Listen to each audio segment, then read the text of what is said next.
চলো বন্ধুরা, আজকে আমরা বেগুন চাষের লাভের হিসাব বার করব। 1 বিঘা জমিতে বেগুন চাষ করে কত লাভ হয় দেখব। তাহলে প্রথমে জমি প্রস্তুতির খরচ পড়বে 2500 টাকা, বীজ চারা রোপণের জন্য খরচ পড়বে 2000 টাকা, সারের খরচ পড়বে 5000 টাকা, কীটনাশক ওষুধ লাগবে 4000 টাকা, সেচের খরচ পড়বে 3000 টাকা, অন্যান্য খরচ আরও 2500 টাকা পড়বে। এখান থেকে খরচগুলো যোগ করে হল 19000 টাকা মোট খরচ। এবার দেখব ফলন।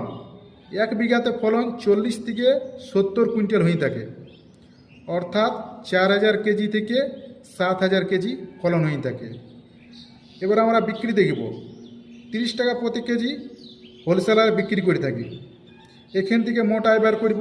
তাহলে ধরে নিলাম 6000 কেজি ফলন হয়ে থাকে ইন্টু 30, এখান থেকে বার হইল 1,80,000 টাকা আয়টা। এবার আমরা নেট লাভ বার করব। তাহলে আমাদের মোট আয় হয়েছে 1,80,000, এখান থেকে টোটাল খরচটা 19,000 টাকা বাদ দেবো, এখান থেকে বার হইল 1,61,000 টাকা নেট লাভ 1 বিঘা জমিতে চাষ করে। এবার আমরা 10 বিঘা জমির নেট লাভ বার করব। তাহলে এখানে 10 ইন্টু 1,61,000, তাহলে এখান থেকে বার হইল 16,10,000 টাকা। বন্ধু বেগুন চাষ করু, বেগুন প্রচুর লাভ, প্রচুর লাভ।